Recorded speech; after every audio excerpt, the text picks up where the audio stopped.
Robert Geir Anderson as we are standing in this room. Talk to us more about Robert Geir Anderson. He described himself as Orientalist. And as you know,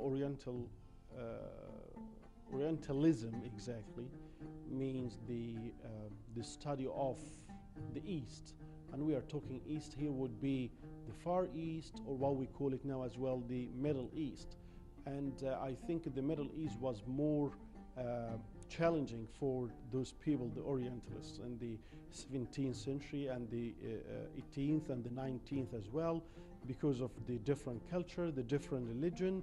And some of them, or actually many of them, they were so interested of studying that, and they loved it. Even he described himself that he fell in love with Egypt and the lifestyle in Arabia, in particular Egypt. Anderson, he mentioned that he was upset leaving Egypt, but that was health-wise, I think. He had to move, and he wasn't lucky actually, and he died after that. 3 years after he left, he died in 1945 and was buried in England, despite one of his wishes was to be buried here in Egypt. His family still, they come and visit here, and a few years ago, his grandson came and participated in the conservation of this place.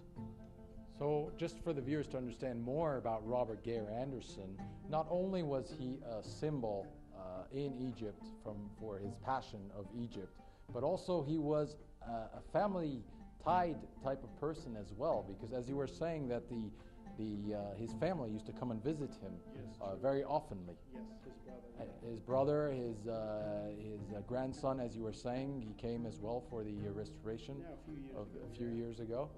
So we're talking about a very fascinating man, a person that left a mark in Egyptian history. Egypt left a deep mark on him, and that's very clear. And I have to be honest as well that he left lots of stuff as well for us. Yeah. Well, I'm curious to see more in this beautiful Geir Anderson Museum. Let's go check that out. Stay tuned with us.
Okay, now we're standing in the summer room.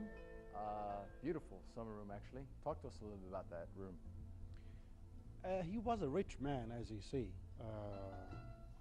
Quite big house, lots of rooms. One for the summer, one for the winter, one for the haramlik. Harem meaning women, just for the viewers who don't understand. Means Arabic. Women, yeah. And different styles, but I think this is one of the most interesting and famous rooms here. Lots of films, Egyptian films, were filmed here in this spot, this area itself, like the very famous film, The Tut with Nabut, here. in this area. And the purpose of this one,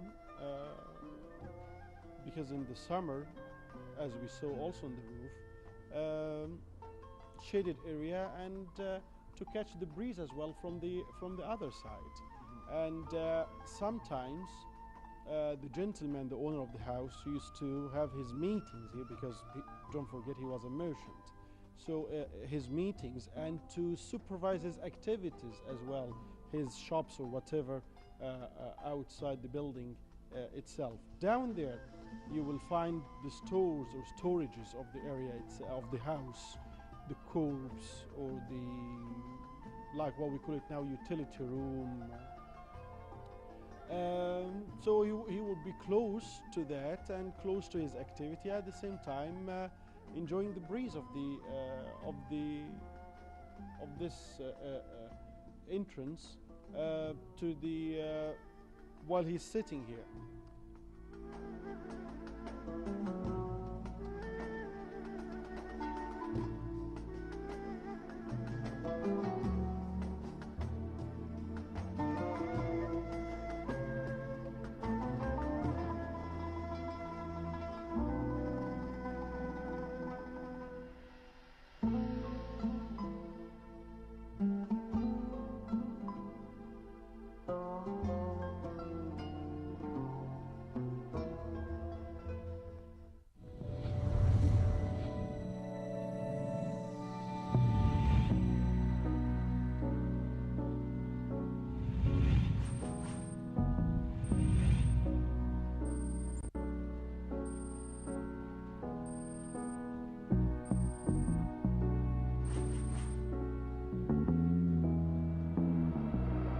We hope you've enjoyed this episode with us of Treasures.